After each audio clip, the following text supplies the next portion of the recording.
আসসালামু আলাইকুম রহমতুল্লাহ।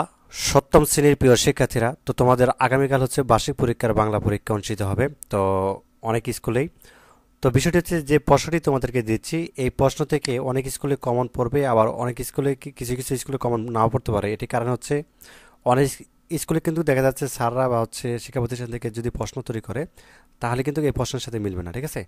আর এই যে প্রশ্নটা দেখতে পাচ্ছ, এই প্রশ্নটা কিন্তু বোর্ড থেকে দেওয়া হয়েছে নমুনা হিসেবে। তো এখান থেকে কিন্তু অনেক শিক্ষার্থীর হচ্ছে কমন পড়বে, এবং তোমরা বেসিক্যালি জানতে পারবে যে তোমাদের পরীক্ষার মধ্যে কি কি বিষয় আসবে মূলত, ঠিক আছে, কিভাবে আনসারগুলো করতে হবে। তো এখানে তোমাদের সময় হচ্ছে 3 ঘন্টা, পূর্ণমান হচ্ছে 100। তো প্রথমে তোমাদেরকে নৈবিতিক অংশ থেকে 25 নাম্বার পরীক্ষা দিতে হবে, সেটি হচ্ছে যে বহু নির্বাচনী 15টি, আর হচ্ছে তোমাদের এক কথায় থাকবে 10টি, ঠিক আছে। তো চলো প্রথমে হচ্ছে আমরা এইগুলা আনসার দেখে নিই। তো এখানে দেখো 1 নম্বর যে প্রশ্নটি করা আছে যে পিরামিড কি ধরনের লেখা। তো পিরামিড কি ধরনের লেখা, উত্তরটি কি হবে তোমাদের? উত্তরটি হবে তোমাদের বিবরণমূলক। খ নাম্বার উত্তরটি হবে, ঠিক আছে। খ নাম্বার কি দেওয়া আছে? বিবরণমূলক। আচ্ছা, তারপর দেখো 2 নাম্বার, আবুর মনে ভয় কেন। ঠিক আছে, আবুর মনে ভয় কেন, এটা কি পড়েছিলা?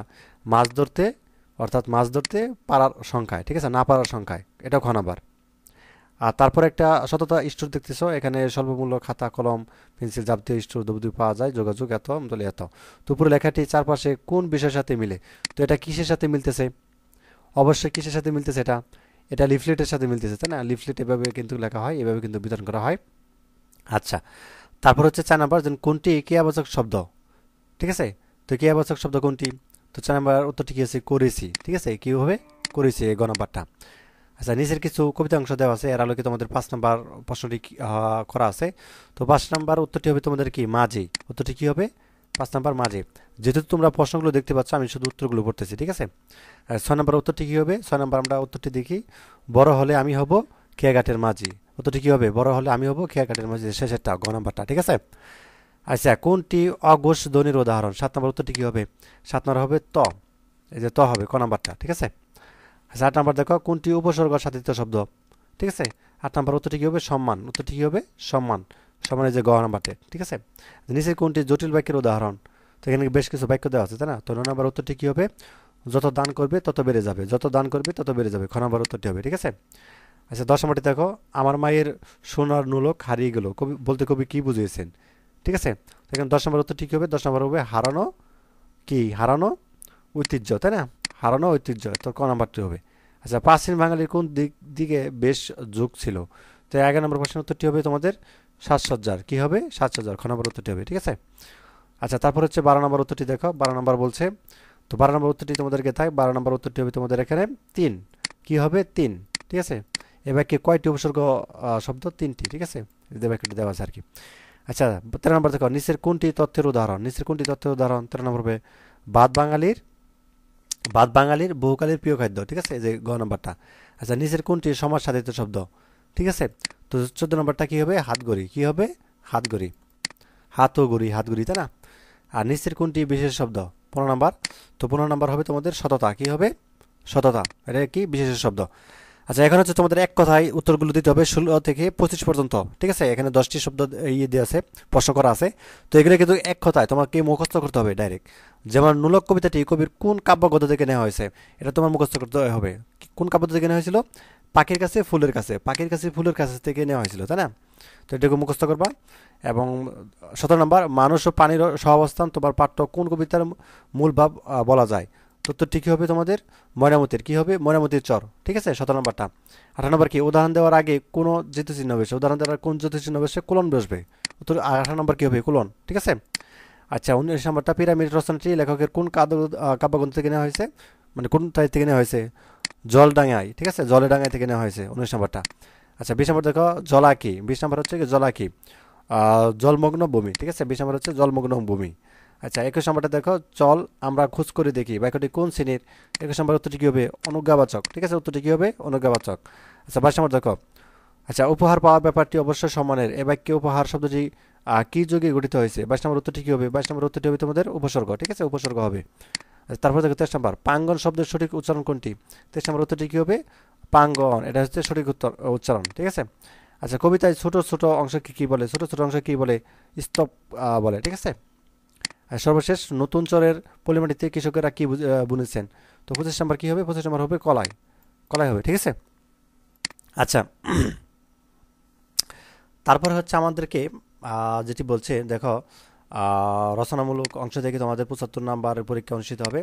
তো এখানে তোমাদের কি হচ্ছে সংক্ষিপ্ত প্রশ্ন থাকবে 10টি, ঠিক আছে, 10টি প্রশ্ন থাকবে 20 নাম্বার। এখানে যে 1 2 3 এভাবে হচ্ছে 10টি প্রশ্ন দেওয়া আছে, প্রত্যেকটা প্রশ্নের মান হচ্ছে 2 করে। তো এখানে দেখো, খেয়াল করো খুব ভালোভাবে।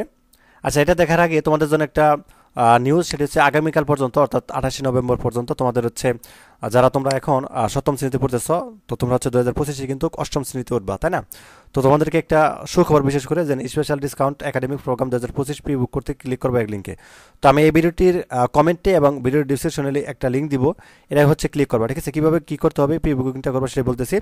আর বুকিংটা করলে কি হবে, তুমি পরবর্তী যত কিছুই কিনো না কেন এসিএস ফিউচার স্কুল থেকে বা যে কোনো কোর্স করো না কেন, তোমাকে কিন্তু ডিসকাউন্ট দেওয়া হবে, ঠিক আছে? এই যে এসিএস ফিউচার স্কুল লেখা আছে। তো এখানে কিন্তু 28শে নভেম্বর পর্যন্ত চলবো। আমি বলবো যে আজকে মধ্যে করে ফেলো, ঠিক আছে? এটা যেহেতু কালকের মধ্যে সময় শেষ হবে, এটা কিন্তু আর সময় পাওয়া যাবে না, ঠিক আছে? তো এই লিঙ্কে ক্লিক করবা, এই লিঙ্কে ক্লিক করলে তোমাদের হচ্ছে একটা পেজে নিয়ে যাবে। তো সেখানে যা কী করতে হবে সেটা বলতেছি তোমাদেরকে 1 মিনিটের মধ্যে। তো যদি এখানে ভেরিফিকেশন যায়, যেমন ভেরিফাই ইউ আর উমেন, মানে তুমি মানুষ কিনা এটা ভেরিফাই চাচ্ছে। তো তুমি যেহেতু মানুষ, সবাই হচ্ছে কি এটার মধ্যে ক্লিক করবা, ঠিক আছে? এখানে তোমাদেরকে ক্লিক করতে হবে, একটু আমরা ওয়েট করি, এখানে চলে আসবে ভেরিফাই বিষয়টি। তো যাই হোক, তোমরা যারা এখনই করো নয়, মূলত হচ্ছে প্রি বুকিংটা আমি কিন্তু এর আগে কিন্তু বারবার দেখিয়েছিলাম। তো এখানে ক্লিক করে দিবা, তাহলে আমাদের হয়ে যাবে। তো অবশ্যই করে ফেলবা এটা, ঠিক আছে? যেহেতু সময় খুবই কম, কালকের মধ্যে কিন্তু এটা শেষ হয়ে যাবে। তো তোমাদেরকে এটা করার পরে তোমরা হচ্ছে একটা পেজে নিয়ে যাবে তোমাদেরকে। তো এখানে আমি বোঝাচ্ছি তোমাদেরকে কি করতে হবে।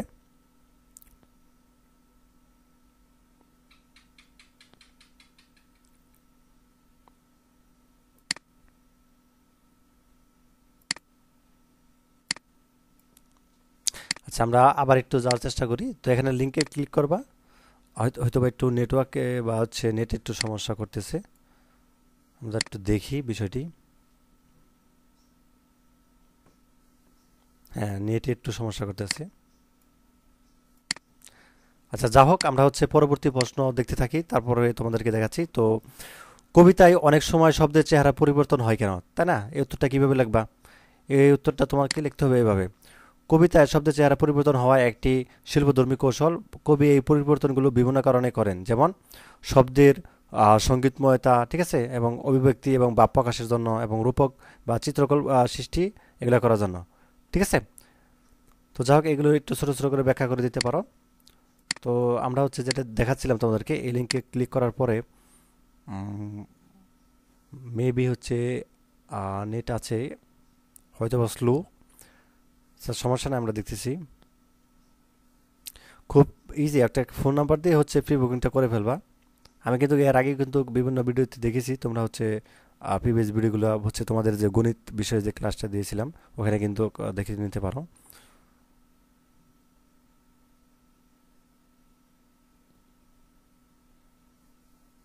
আচ্ছা, অনেক সময় সফটওয়্যার আপডেটের কারণে বা হচ্ছে ওয়েবসাইটে আপডেটের কারণে দেখা যাচ্ছে একটু সময় লাগে। তো এটা কিন্তু বেশি সময় লাগবে না, এই যে চলে আসছে, দেখছো? তো যাই হোক, তোমরা হচ্ছে এখানে যেটি করবা, যে তোমরা যেহেতু 2025-এ অষ্টম শ্রেণীতে উঠবা, অষ্টম শ্রেণীতে ক্লিক করবা।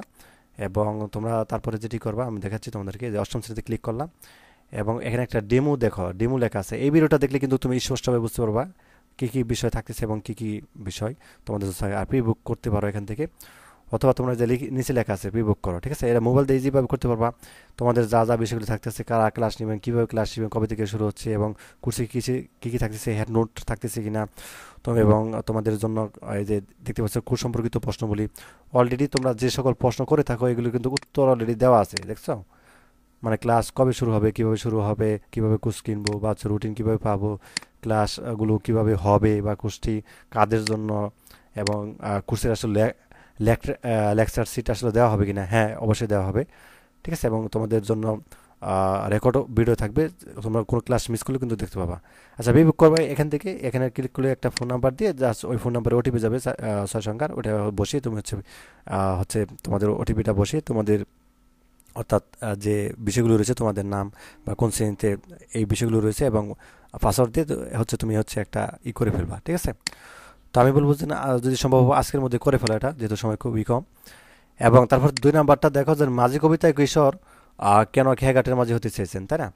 তো উত্তরটা এভাবে লিখতে পারো তুমি, যে না, মাঝি কবিতায় কিশোর বড় হয়ে খেয়াঘাটের মাঝি হতে চান, তাহলে কবির সারা বেলায় এপার ওপার নৌকা পার পার করবেন এবং তার নৌকা পারাপারের দৃশ্য দেখবে অর্থাৎ স্নানরত পাড়ার ছেলেমেয়েরা, এবং কবি দুপুরবেলা ঘরে ফিরে মায়ের কাছে অর্থাৎ খাবার চাইবেন। সন্ধ্যাবেলায় কবি ঠিকমতো ঘরে ফিরবেন। ঠিক আছে, তো কবির সব সময় মায়ের আশপাশে কিছু দূরে তো অবশ্যই থাকবে। ঠিক আছে, এই পর্যন্ত লিখবা। এই যে এই পর্যন্ত লিখলে হবে, চাইবেন পর্যন্ত লিখলে হবে এটা। ঠিক আছে, আচ্ছা বক পাখিগুলো, আচ্ছা গোচর পাখির হয়ে অংশীদার বলতে কবি কি বুঝেছেন? উত্তরটা হচ্ছে এইভাবে লিখতে পারে, যেখান থেকে লিখতে পারো যে কিছু দূরে এক পাল গরু চড়ে বেড়ায়, অর্থাৎ একটা ষাঁড় দড়ি ছিঁড়ে এদিক ওদিক ছুটে চলে। তো যার শিং মাটি মাখা, কোনো কোনো গরুর মাথা নিচে করে করে অর্থাৎ জিমায়, কেউ ঘাস খায়, কেউ শুয়ে শুয়ে জাবর কাটে, কিছু পাখি গরুর গায়ে লেগে থাকে, ও কোনো আটাল অর্থাৎ টুকরে টুকরে খায়। তো বাঘ পাখিরাও কিন্তু এদের সঙ্গী হয়। আর শালিকেরা পাখি শুধু কিচিরমিচির করে। তো বক পাখিগুলো গোচর পাখির হয়েছে অংশীদার বলতে কবি এই কথাটাই বুঝিয়েছেন। শেষ, এভাবে লিখে দেবা। ঠিক আছে, 4 নাম্বারটা দেখো, ফুলের গন্ধ চাও যদি নাও, হাত পাতো হাত পাতো বলতে কবি কি বুঝেছেন? তো হচ্ছে এটা এভাবে লিখতে পারো, ফুলের গন্ধ চাও যদি নাও, হাত পাতো। এবং এই পঙ্ক্তিতে কবি গভীর একটি দার্শনিক ও মানবিক বোধ প্রকাশ করেছেন। তো এখানে হাত পাতো বলতে তিনি মানব জীবনের বিনিময় আন্তরিক ও প্রকৃতির প্রতি নিজেকে সমর্পণ করার ধারণা তুলে ধরেছেন। এখানে একটু ব্যাখ্যা করতে পারো, যেমন অনুভবের জন্য গণ ক্ষমতা। ঠিক আছে, এটুকু লিখতে পারো। এখানে তোমাকে সবটুকু লিখতে হবে এগুলো না। তুমি যদি এখান থেকে এই পর্যন্ত লেখো তাহলে কিন্তু আনসারটা হয়ে যাবে। ঠিক আছে, তাহলে 2 নম্বর দিবে। এখান থেকে এই পর্যন্ত লিখলে 2 নম্বর দিবে, কোনো সমস্যা নেই। আচ্ছা, তারপর দেখো 5 নম্বরটা, যেন ভালো কথা বুদ্ধির কাজ করেছিস বলতে কবি কি বুঝেছেন, তাই না? তো এখানে আমরা উত্তরটা দেখি যে ভালো কথা বুদ্ধির কাজ করেছিস, এ বাক্যে লেখক আসলে প্রশংসাসূচক মন্তব্য করেছেন, কিন্তু এর গভীর এক ধরনের তীক্ষ্ণ পর্যবেক্ষণ বা শুকন রসিকতাও থাকতে পারে। তো এর ব্যাখ্যা বিভিন্ন প্রসঙ্গ বা পরিস্থিতি অনুযায়ী হতে পারে, তবে সাধারণত লেখকের উদ্দেশ্যে নির্মিত হতে পারে। যেমন সচেতন সিদ্ধান্তের প্রশংসা, তাই না? লেখক এখানে হয়তো বোঝাতে চেয়েছেন যে বক্তার কাজ বা সিদ্ধান্তটি সঠিক এবং যুক্তিসংগত হয়েছে, এতে তার বুদ্ধিমত্তা যুক্তি প্রশংসা হয়েছে। এভাবে হচ্ছে লিখতে পারো। আচ্ছা, 6 নম্বর, ময়নামতির চর কবিতায় চরের মানুষরা কিভাবে জীবনযাপন করে, তাই না? তো এটা এভাবে লিখতে পারো, ময়নামতির চর কবিতায় পারে নদীর বুকে জেগে ওঠা একটি চরের পারিপার্শ্বিকতা চিত্র আমার চোখে ভেসে ওঠে। তো নদীর চর আগাছায় ভরে আছে। তো চরের উঁচু দিকে কৃষকরা লাঙল দিয়ে চাষ করে ফসল ফলায়। তো চরের পাশেই অর্থাৎ কুমিরেরা রোদ পোহায় এবং গাংছিরা চৌ মেরে মাছ ধরে গাছের ডালে গিয়ে বসে, এরপরে মাছটিকে ছিঁড়ে খায়। নদীর চরের গরু মহিষ ঘুরে বেড়ায়। তো এইভাবে হচ্ছে সব কিছু মিলেই হচ্ছে কি নদীর চরের অর্থাৎ ময়নামতির চর কবিতায় চরের মানুষরা এইভাবে জীবনযাপন করে। আচ্ছা, প্রত্যয় উপসর্গের মধ্যে পার্থক্য কি? আনসারটা তুমি এভাবে লিখতে পারো। এখানে মূল পার্থক্যগুলো দেখাচ্ছি তোমাদেরকে প্রত্যয় এবং হচ্ছে উপসর্গের মধ্যে। তো অবস্থান অনুযায়ী পার্থক্য, যেমন মূল শব্দের শেষে যুক্ত হয় প্রত্যয়টা, আর উপসর্গ কি মূল শব্দের আগে যুক্ত হয়। আর প্রভাব, শব্দের ব্যাকরণগত রূপ বা শ্রেণী পরিবর্তন করে, আর শব্দের অর্থ পরিবর্তন বা নতুন অর্থ যোগ করে উপসর্গ। উদাহরণ যেমন ভালো, ভালোবাসা, দুঃখ, দুঃখিত, এটা হচ্ছে উদাহরণ প্রত্যয়ের। আর উপসর্গ কি পাঠ, অপাঠ্য, মানব, অমানবিক। ঠিক আছে, তারপর দেখো পিরামিড তৈরি করার কারণ কি? পিরামিড তৈরি করার কারণ কি এটা যদি আমরা দেখি, পিরামিড তৈরি করার কারণ ইতিহাস, ধর্ম, সংস্কৃতি ও রাজনৈতিক উদ্দেশ্যের সাথে গভীরভাবে জড়িত। তো প্রাচীন মিশরে পিরামিড তৈরি বিশেষত রাজ পরিবারের জন্য করা হতো। এগুলো শুধু স্থাপত্যশৈলীর নিদর্শন নয়, বরং সাংস্কৃতিক, ধর্মীয় এবং সামাজিক গুরুত্ব বহন করে। তো প্রধান কারণগুলো নিচে তুলে ধরা হলো। তো এখানে দু একটা কারণ আছে, যেমন সমাধিস্থল হিসেবে। তো পিরামিড প্রাচীন মিশরের ফারাউদের জন্য এক ধরনের সমাধি হিসেবে নির্মিত হয়েছিল। এই পর্যন্ত লিখলেই হবে। ঠিক আছে, আচ্ছা দেখো, সেই পুরানো কাল আর নেই বলতে কবি কি বুঝিয়েছেন? তো রাজাদের আসার পূর্বে ইতিহাস আজও আমাদের ভালো করে জানা নেই। তো এক সময় যখন এদেশে রাজ বা রাজারা ছিল না, তখন মানুষের অনেক মূল্য ছিল। তো মানুষকে মূল্যায়ন করা হতো, মানুষ মধ্যে কোনো ভেদাভেদ ছিল না। তো কোনো প্রয়োজন নিজেরাই যুক্তি পরামর্শ করে কাজ করতো, একসাথে কাজ করতো, ঘর বাঁধতো, মিলেমিশে থাকতো, দেশ চালাতো। তারা ছিল কি স্বয়ংসম্পন্ন। ঠিক আছে, তারা ছিল কি স্বয়ংসম্পন্ন। তো সেই পুরনো কাল কি এখন আর কিন্তু নাই, এটাই বুঝিয়েছেন নাকি লেখক। আচ্ছা, 10 নম্বরে দেখো, আমার মায়ের গয়না সারা ঘরকে যাব না বলতে কবি কি বুঝেছেন, তাই না? তো উত্তরটি হচ্ছে এইভাবে লাগবা, অর্থাৎ নোলক বা গয়না মায়ের প্রতি প্রিয় বস্তু, তো সেটা হারিয়ে গেছে, তাই মায়ের মুখ আজ অলঙ্কার বিহীন, তো মলিন। তো কবির দায়িত্ব হচ্ছে মায়ের সেই হারিয়ে যাওয়া অলঙ্কার খুঁজে বের করা। কারণ মায়ের মুখে লাবণ্য আমাকে খুশি করার জন্য গহনা খুবই প্রয়োজন, তাই কবি গয়না ছাড়া ঘরে ফিরে দিতে চান না। আমার ময়না, আচ্ছা মায়ের গয়না ছাড়া ঘরকে যাব না বলতে কবি এটাই বুঝিয়েছেন। ঠিক আছে, তো এই ছিল তোমাদের আজকের মতো। তো পরবর্তী তোমাদের হচ্ছে আরও এখানে দৃশ্যপটবিহীন কিছু প্রশ্ন দেওয়া আছে, এখানে দেখে নিতে পারো। ঠিক আছে, অথবা যদি উত্তরগুলো চাও পরের পার্টে সেটা বলতে পারো। তো এই পর্যন্ত, ঠিক আছে। ধন্যবাদ সবাইকে ভিডিও দেখার জন্য। আল্লাহ হাফেজ।